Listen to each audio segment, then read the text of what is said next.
compromise and make a deal to provide relief to the American people. While Nancy Pelosi and her colleagues went home, this president remained hard at work. President Trump took executive action, including stopping evictions, providing unemployment insurance, pausing student loan payments, cutting the payroll tax, which put money in the pockets of all Americans. Democrats apparently were unable to stick around to make a deal. Now, suddenly, Democrats will be rushing back to Washington. But why? The answer? The United States Postal Service. It's a stunning turn of events. Democrats went home after accomplishing nothing. No deal on stimulus checks, no deal on small business relief, no deal on eviction protections.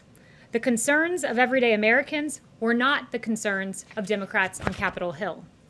So where is Nancy Pelosi? She and her Democrat colleagues will be back in Washington soon to pursue their latest manufactured crisis, the Postal Service.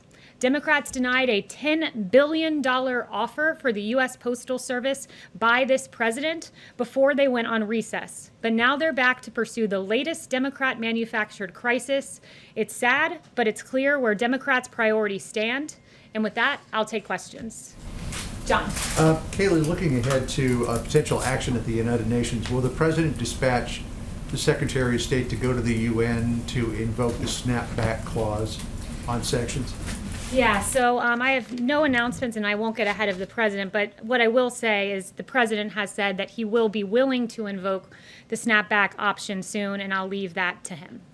Yes. Kayleigh, the president said this week the only way we lose this election is if the election is rigged. It begs the question, does the president believe there's any circumstance under which he could lose the election fairly?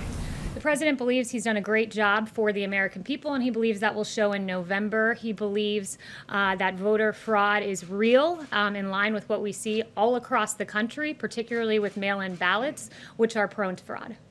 Yes. Thanks very much, Kayleigh. Two questions for you. Firstly, given the president's tweet on Goodyear and lashing out at them, is the Beast still going to be using Goodyear tires? I'm not going to comment on security matters. Okay, and then I want to follow up with a question that I asked the president last week, but he didn't answer. I asked him about QAnon, so I wanted to know, have you ever heard the president talk about QAnon, and what does he think of the conspiracy theory? No, I've never heard of that. There's a lot of media focus on that, but certainly never heard of that from the president. Yes.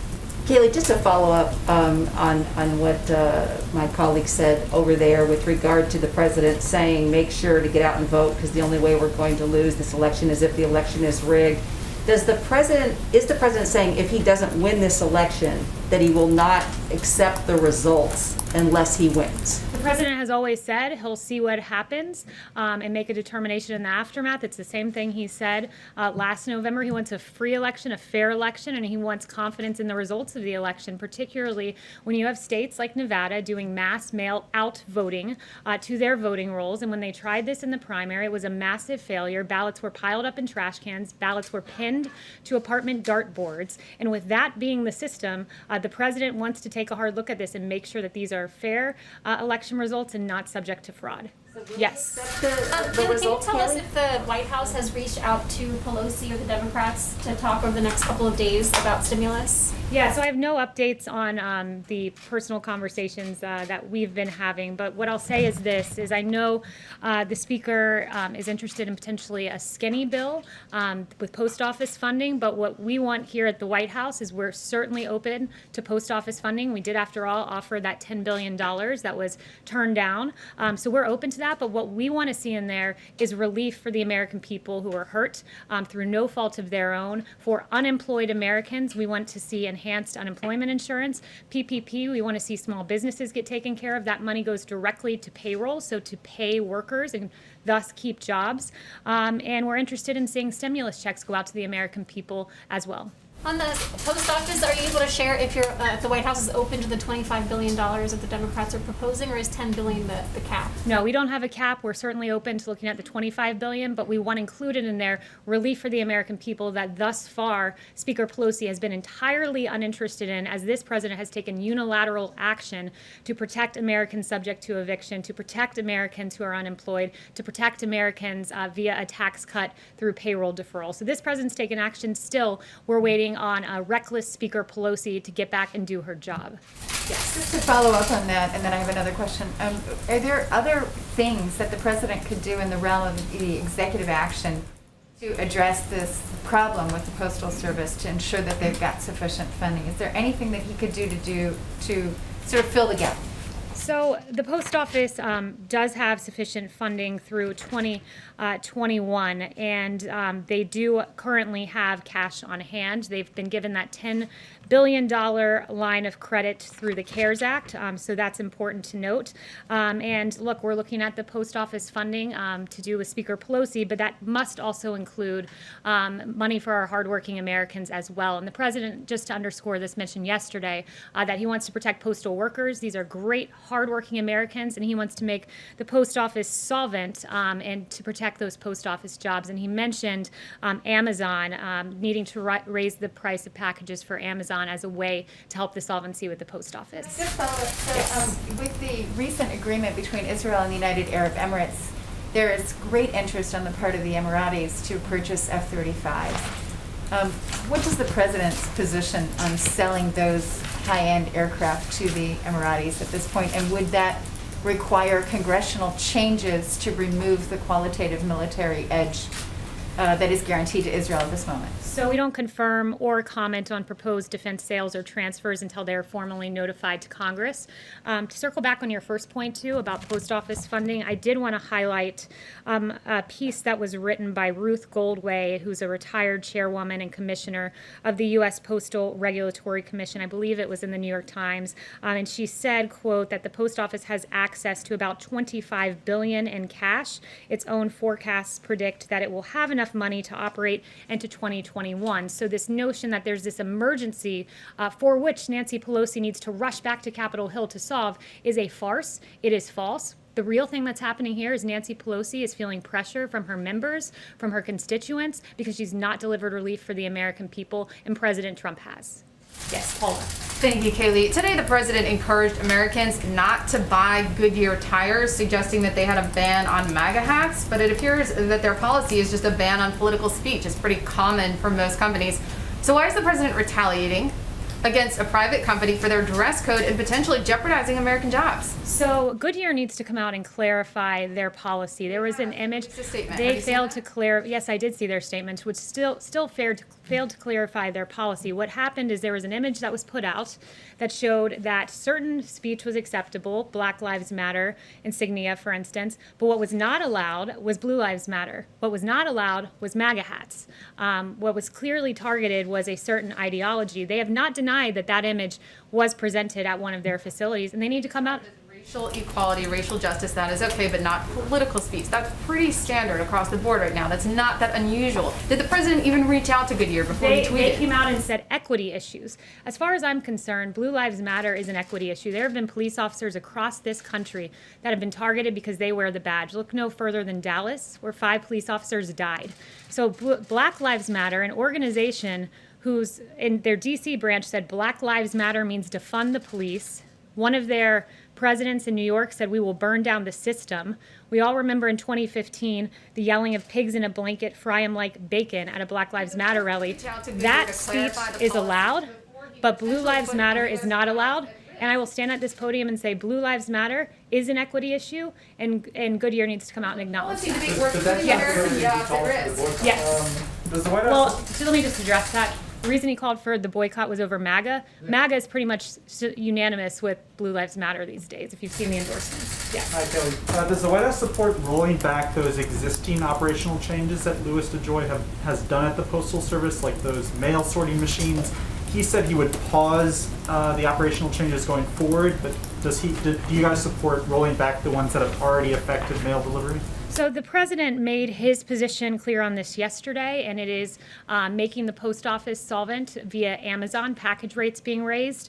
It's important to note how this works. So for letters, magazines, catalogs, the post office can only raise prices by the rate of inflation, whereas with packages and commercial freight, like Amazon, they can raise those competitive prices. And the Postmaster General Louis DeJoy has proposed doing just that because we don't believe that Amazon should be able to push expensive packages to the post office and burden them further when they've already had issues with funding, and push it there, but yet take advantage of the cheaper shipping. It's a business model that works for Amazon, but it's not one that works for the American people, and clearly not one that works for the post What office. about the specific operational changes? The president's made clear that Amazon, he thinks that's the best way to go, and I'll let him answer any further on that. Yes. Thanks, Kayleigh. The president last night congratulated Laura Loomer for her primary win in Florida. He's also backed Marjorie Taylor Greene in Georgia. Both women have expressed anti-Muslim sentiments. Does the president endorse their views of Muslims, and does he believe that those views belong in Congress? Well, the president routinely congratulates people who officially get the Republican nomination for Congress, so he does that as a matter of course. He hasn't done a deep dive into the statements by these two particular women. I don't know if he's even seen that, but he supports the Muslim community. He supports the community of faith more broadly in this country. Yes. Thank you, Katie. The president said that cost has been a consideration in selecting the White House as the location for his acceptance speech on next week.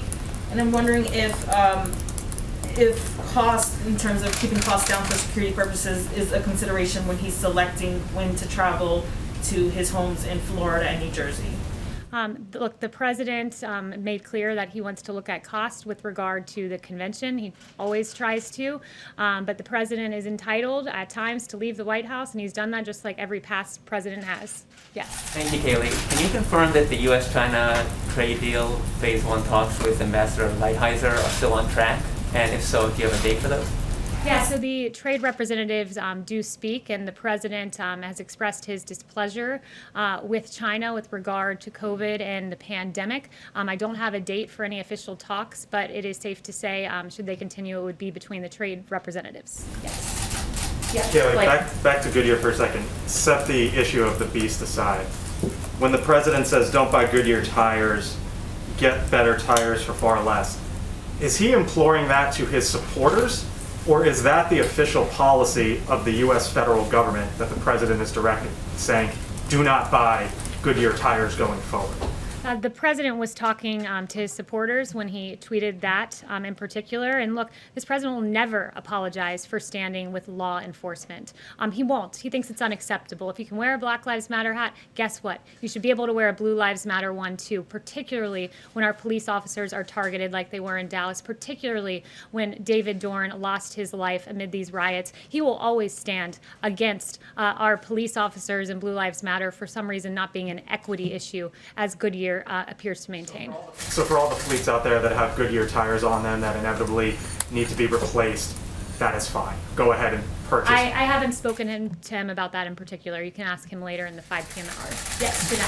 Thank you, Kayleigh. As the White House continues to spearhead its vision and its victories for Middle East peace, what commitments does the White House hope to establish with the visit of the Prime Minister from Iraq tomorrow? Yeah, so that visit, we're very much looking forward to that tomorrow. The president looks forward to welcoming Prime Minister Kadami to the White House. The U.S.-Iraq strategic partnership is based upon a common goal for a stable, secure, and prosperous Middle East, and Iraq is a key partner to the U.S. on a range of regional security issues, including the enduring defeat of ISIS. So all of those matters will be discussed tomorrow.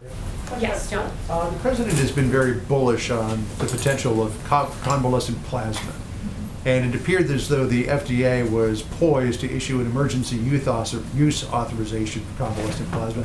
But a number of the president's top advisors in the medical field, including Drs. Collins and Fauci, said, let's put a hold on the EUA. It's too early. We don't yet know about the true efficacy of convalescent plasma. Does the president agree with putting off the emergency use authorization, or is he of a different mind of it?